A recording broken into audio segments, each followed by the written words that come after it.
Alright, this is how we can get a sword that swipes when I left click. I am attacking. I can kill the enemies when I am attacking, and if I am not attacking and my sword is not swiping, the enemies kill me. My sword also follows my player facing. I'm left clicking and my attack plays. Let's see how to make this. So, to stop this, I'm going to open a default project with no changes made. And the first thing we're going to do is we're going to go to our project settings, and our input map. And we're going to add a new action. I'm going to call this player_1_sword_attack.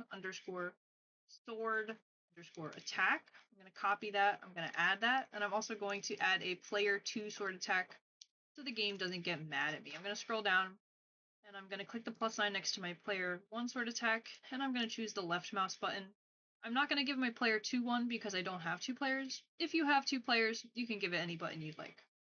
We're going to close that for now. The next thing we're going to do is we're going to find our action script and we're going to set that action up. So I'm going to go to my file system and I'm going to look up actions.gd.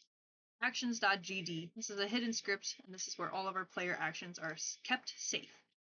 After shrink in our actions const list, I'm going to add a new one in the same format. I'm going to say sword_attack in the same exact way that I have spelt it in my input map. I'm going to double check. Sword_attack, all lowercase, they look the same. Beautiful. I'm going to save these changes, and I believe the next thing we're going to do is we're going to go into our player scene. So I'm going to double click my player. We're going to add a few nodes to give our player this sword. The first thing I'm going to do is I'm going to add an area 2D node. This area 2D node will be a child of our player. I can see one line connecting it, and it's upset because we don't have a collision shape. We're going to go in our collision shapes inspector and we're going to give it a shape. I'm going to give it a rectangle. And I'm going to select my area 2D and the collision shape, and I'm going to move them both over to the right of my player. It's important that our area 2D is also moved with our collision shape. I'm going to change the size of my collision shape. This is going to be the area that will hurt my enemy. If my enemy is in this area while I am attacking, they will take damage. I'm also going to add an animated sprite 2D. This is going to be my sword animation.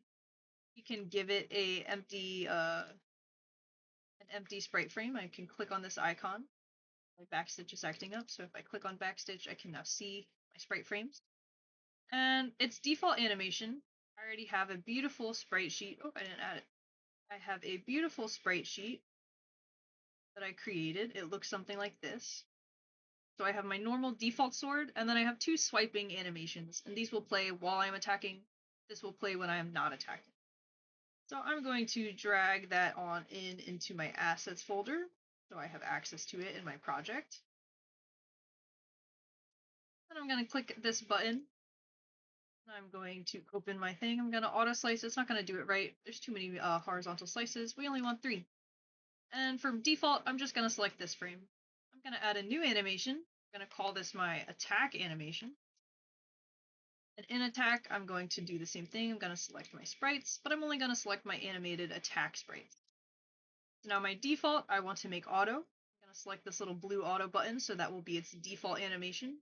And its attack are these two sprites, but you'll see it's a little too big. That's too big for my player. I'm going to go to default. I'm going to shrink it down while holding shift to retain its size. And I'm going to go into my animated sprite 2D. I'm going to find its transform, and I'm going to make its current rotation 45 degrees. Now it looks like I'm jabbing outwards. So we have our area 2D, and it has two children. It has the animated sprite 2D as a child and the collision shape as a child.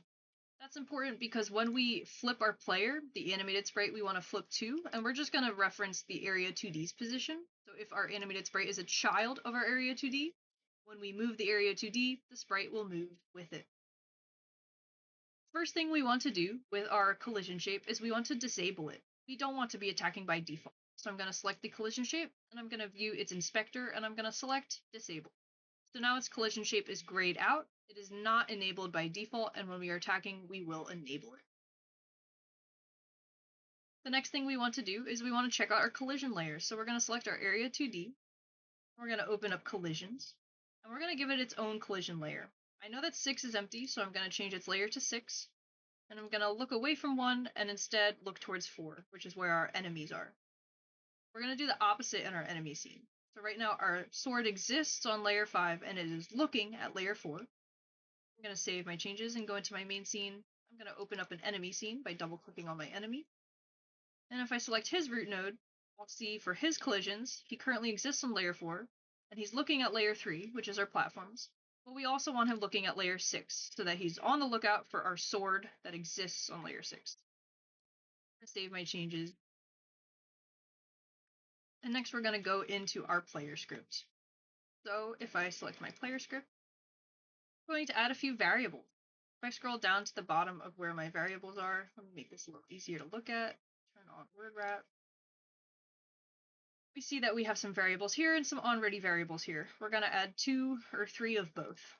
For variables, we're going to create one for attacking. This is going to be of type bool, so I'm going to add a colon in between attacking and bool. And by default, I'm going to set equal to false. So off rip, we are not attacking. We're also going to create a variable for our sword direction. That way we know if we want to flip it. And I'm going to say colon equal sign 1. So by default, our sword direction is equal to an integer of +1. And if we are facing left, we're going to switch this to be -1. We'll do that later. Let's add some onReady variables. The first onReady variable we are going to need is for our sword hitbox. That's going to be of type area 2D. And we can set it equal to the area 2D that's in our player scene. So we're getting a reference to this node, and we can do that by clicking, dragging, and dropping our node right into our script. Now I have a reference to my area 2D. I also want a reference to my collision shape. We're going to call this sword collision. It is of type collision shape 2D. And I'm going to set it equal to just how we did before, clicking and dragging my collision shape and placing it in my script. Third and final reference we're going to do is an animated sprite reference, because we want to change what animation is playing. So we're going to make another onReady variable, and we're going to call this sword sprite. It's of type animated sprite 2D. And just like before, I'm going to click and drag and drop, and I now have a reference to my animated sprite 2D. The next thing we're going to do is also in our player script. We're going to add an attack function. So I'm going to scroll on down where I have my other functions for glide, teleport, phase, and shrink. And right below shrink, above end region, we're going to create a function. And this is going to be called sword attack. I'm going to do a minus sign and a greater sign so that we can say it will return void. It's not returning anything, and our semicolon. The first thing we're going to do in our sword attack function is we're going to check if we're attacking. If attacking is already true, we're going to return. We don't want to do anything. We don't need to attack twice. If it is not true, we're going to continue on with our function. We're going to set attacking equal to true so that we know that we are currently attacking. And we are going to get our sword collision, and we're going to get dot disabled, and we're going to set that to false. So now that we are attacking, our collision is enabled. For our collision to be detected with our enemy, we need to wait a little bit. It can't happen instantly. So we're going to say await get tree, create timer. I'm going to make this timer last 2 seconds, and I'm going to say dot timeout.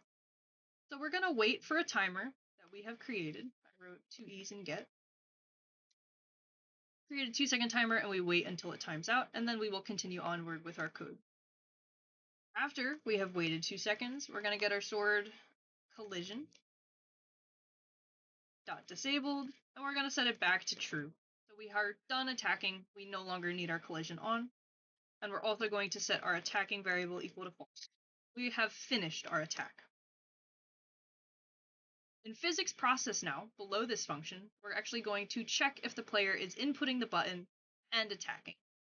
So in physics process, right in between handling jump and our phase call, we're going to say if input dot is action just pressed action dot lookup. In parentheses, we're going to look for our player's actions. And the name of my action was sword_attack. If the action for our sword attack has just been pressed, we're going to call our sword attack function. That's the function that we just wrote outside of our physics process. So we are in physics process right now. checking if the player has pressed the sword attack button, and if they have, we are calling the sword attack function.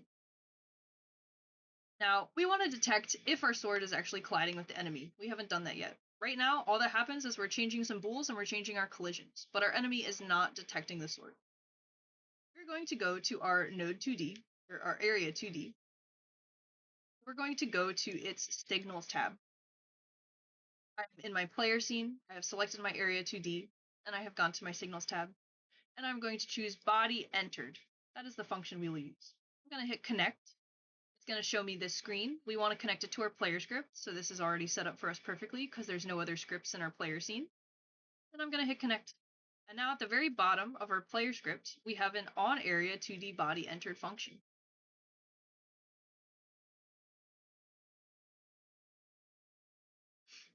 Before we want to add any code to this function, we're going to go into our enemy script. We're going to create an attack function that will kill our enemy. So when we detect our enemy, we will call the enemy's kill function. So I'm going to open my enemy script. I am now in my enemy script. And I'm going to add a new function all the way at the very bottom. The current function that we have detects if our player has jumped on our enemy, and then it will kill them. Right now, we just want a function that will kill our enemy off rip. So I'm going to call this take damage. And all it's going to do is one line. It's going to say Q_free. What that does is it releases our enemy from the queue, it releases it from the scene tree, it deletes our enemy, and our enemy has died. So now we can save this and we can go back to our player script. And we can say if the body that has entered our area 2D, body dot, is _in_group, and if it's in group enemies, we are going to call that body's take damage function. This is great, but our enemies aren't currently in an enemy group. If I go to my enemy scene and I look at groups, there is no enemies group. So let's do that right now. I'm going to add this plus sign. It's going to give us this pop-up, and we're going to call it enemies, just like I have it spelt in the script. We want it to be global. We want to access this in any scene. Create. Make sure that it is checked off, and go to your main scene. Select your enemy. Notice that my enemies have not updated. Because of that, I'm just going to select all my enemies by holding shift, and I'm going to check off enemies. So now, when I click them, I see that the enemies is selected. If I click something else, it's in coins and not in enemies. Now that we have added our enemies to a group, if we run into them with our sword, and if I press my attack button, they should die. Beautiful, I have pressed my left click for attack, and my enemies die when I run into them. The issue is, if I'm moving left, my sword is on this side, so it's the collision shape. So even if I'm attacking, I will die. Let's get it so that we can flip our sword. We're going to go back to our player script. And in our physics process function, right around here, we're saying left and right here. We're going to say in our if direction statement, we're going to get that variable that we created, which was our sword direction. We're going to set that equal to sign and then in parentheses direction. We have this direction, this variable that we created in physics process, and that direction is giving us back a positive or negative value based on if the player is moving left or right. So we're going to take the sign of that value and change our sword direction to be that sign as well. So if we are facing right, it should be positive, and if we are facing left, it should be negative. We also want to update our sword's hitbox position. So I'm going to say sword hitbox. I'm going to get its .position.x value, and I'm going to set that equal to absolute ABS in parentheses, and we're going to get the sword hitbox again, .position.x, and we're going to multiply that value by the sword direction. So our position will either be negative or positive based on our sword direction's facing value, which is based on our player's facing. I spelled position wrong. Now, if I play and I go left, my sword position does change, but it's not actually flipping my asset, so it looks like I'm attacking myself. I don't like that. let's update that so that our sprite also flips directions. Underneath that line that we just wrote, I'm going to create a variable for my default swords rotation. And by default, I'm going to call this degree to rad, and it's going to be 45 degrees. That's important because in our main player scene, I have my image already set. Inspector, I have my image already set to 45 degrees. If yours is a little bit different, your script will look a little bit different, but that's okay. You can follow along and adjust as needed. So my default is going to be 45 degrees, and I'm going to check if direction is greater than 0. If I'm currently moving positive, then I want my sword sprite.rotation to be equal to the default sword rotation that I already have here.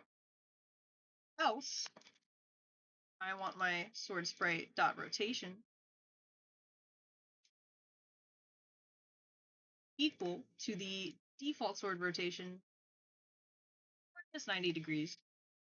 Now, I'm facing this way, my sword looks like that. If I face this way, my sword looks like this. However, he is still not quite in the right position.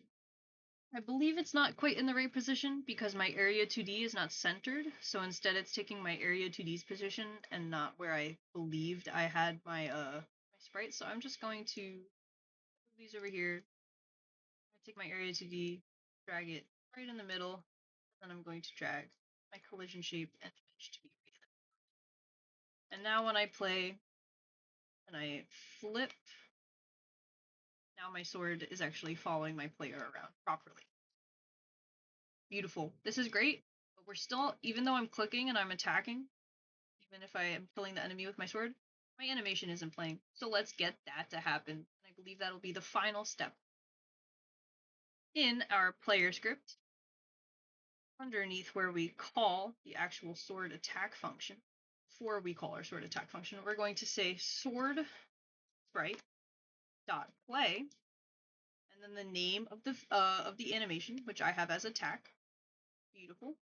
And then we're also going to reset it back to default in the attacking sword attack function. So right after we set attacking back to false, we're going to set our sword sprite.play to default. And now when I play my game and I left click, I see my attack animation playing for 2 seconds before it reverts back to normal. And I know that I am attacking my enemy because my sword is swiping.